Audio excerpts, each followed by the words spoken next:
Chapter 2 Part 3 In a room on the 9th floor of Nazareth, approximately a month after the war was declared. In one of the rooms that was reserved for potential new guild members were Eanes and the floor guardians. They sat around a C-shaped desk, reading through the documents prepared for this meeting. As a side note, it wasn't just the floor guardians who were there. Behind each of them stood an equal number of ordinary maids, and behind Eanes stood Pestonia. They were there to take care of the occasional odd job, and thus stood silently behind them all. Eanes could not grasp the reasoning behind why they were silent. Apparently it was to symbolize that they were tools, ready to be used. For that reason, Eanes paid them no attention at all to satisfy their wishes. Eanes read the documents in earnest, but felt as though his focus was being sapped away by Pestonia's presence behind him. Still, he tried to focus his attention on the task as best as he could.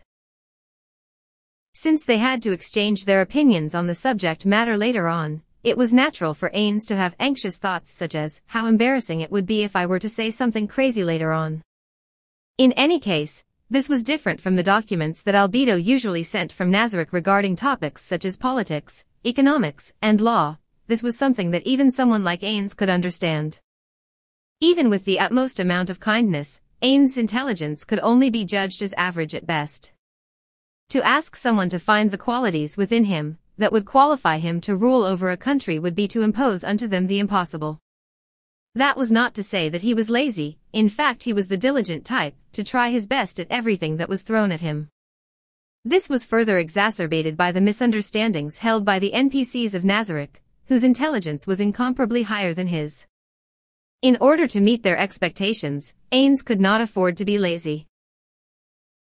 At first, he was doing so out of his desire to keep the NPCs loyal, but now it was more out of his desire as a father figure to not disappoint his children.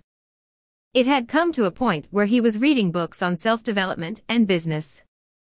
He had also been trying his best to improve himself in combat tactics, one of the only subjects he could claim expertise in. Though it was safe to leave everything up to Albedo and the rest, there were still a lot of things that they found to be necessary to consult with Eanes. If he were to say anything stupid when that time comes, and they were to respond with, as Eanes-sama wills, it shall be done, and take immediate action, it could cause serious collateral damage. To avoid that outcome, Eanes' personal growth was imperative.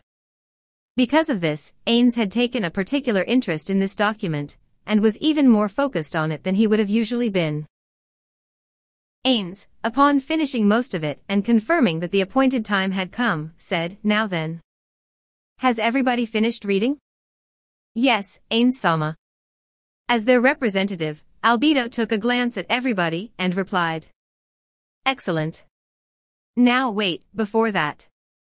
Though it has been a month since we declared war against the kingdom, they have not noticed our invasion at all. They must still think that our forces are still holed up in Irantal. Demiurge, good job. Your ability to deftly manage everything so that not a single piece of intel was leaked was seriously impressive. I'm grateful to receive my master's compliments. On the same note, to have threatened a portion of the kingdom's nobility into rebelling was also a splendid accomplishment, Albedo." "Thank you very much, Eanes-sama." Albedo, like Demiurge, lowered her head. "This current matter is of greater importance, so report to me in detail about what you have done after this." Eanes knocked on one of the pages in the document with the back of his finger, and confirmed that the both of them had understood what he had meant. He nodded in a fashion that suited his status as Overlord, and scanned the guardians before him. Though the maids who were within his sight line were looking towards him with serious eyes, he resisted the urge to pay attention to them. "Very well then, let us exchange our opinions on this matter. First of all, the fact that we were able to conquer cities even when this tactic was employed pleases me greatly. Cositus, you've done well. I am grateful for my master's praise. But this was only possible because of the undead army Eanes-sama had lent me that island, to say that this was Eanes Sama's accomplishment.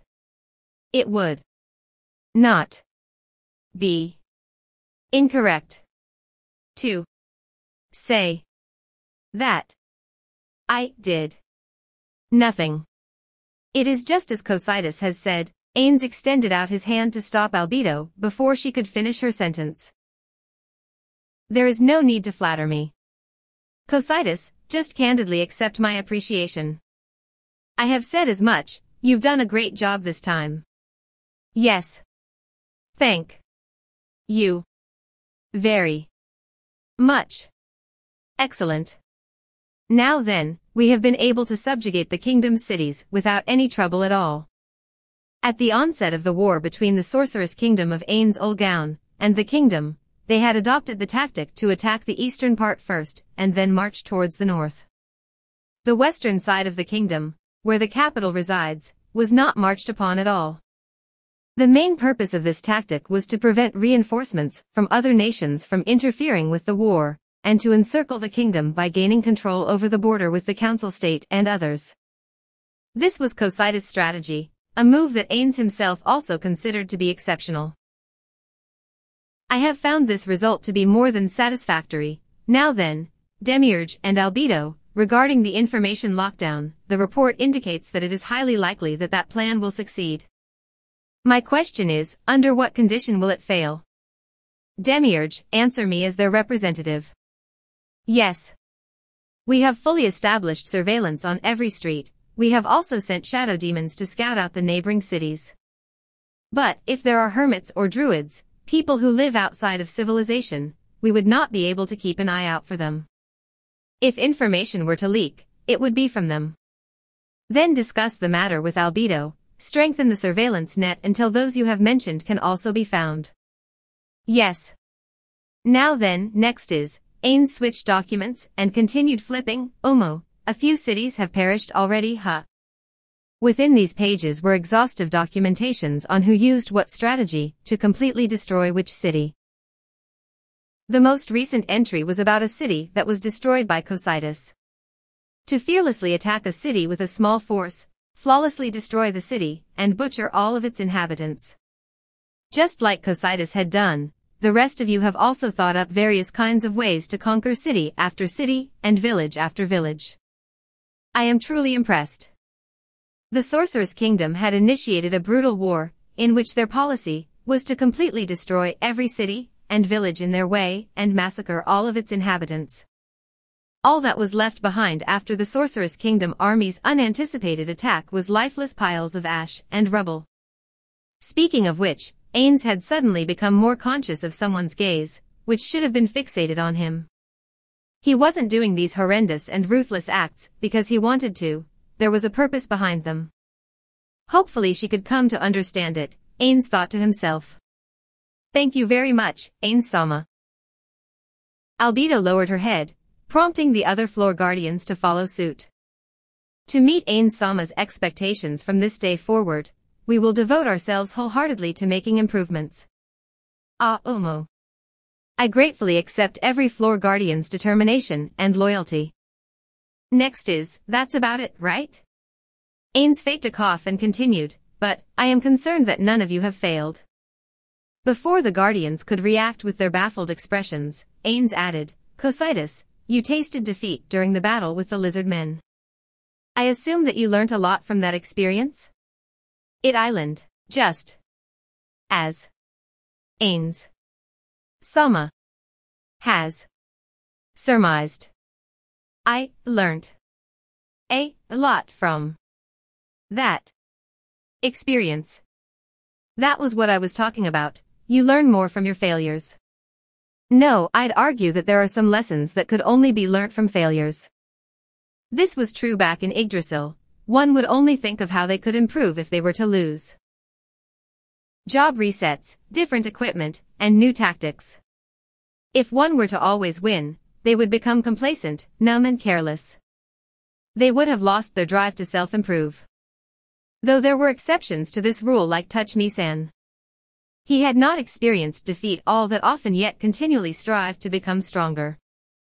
A man who sought out the best job synergies to min-max his performance to the point of obsession should be considered an outlier when thinking of the average player. Putting those exceptions aside, Eanes believed that there existed some things that you could only learn through defeat. That was why he was hoping for some failures in their city-conquering efforts. This was a part of the plan where failures would not have mattered much. They could retry as many times as they wanted. They had to be prepared for a future battle that was bound to happen, one in which if they were to lose, it would amount to a complete defeat. They had to fail now to build up enough experience in order to avoid failing when that time comes. Since they were incurring a massive loss of life, it had to result in Nazarick gaining some form of a benefit. That's right, the lives lost should be used in the most beneficial way possible. There was one other thing. Eanes decided that he should make preparations for this after he had heard the wishes of those two. Let's go, this next thing will determine whether I've won or lost. Those who are wise, he couldn't think of what to say after that. He had forgotten the script he had prepared. Forget about that. Those who are stupid, learn through their experiences. Now I'm not saying that you all are stupid, but I am pointing out the fact that even idiots could understand the necessity of collecting experiences. Eanes was disappointed in himself.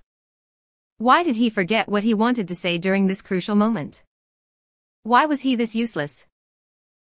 Clone. New paste. Few persons can be made to believe that it is not quite an easy thing to invent a method of secret writing which shall baffle investigation. Yet it may be roundly asserted that human ingenuity cannot concoct a cipher which human ingenuity cannot resolve. Edgar Allan Poe. 184,251 pastes opened. Based on an original idea from sebsavage.net. Sam and Max.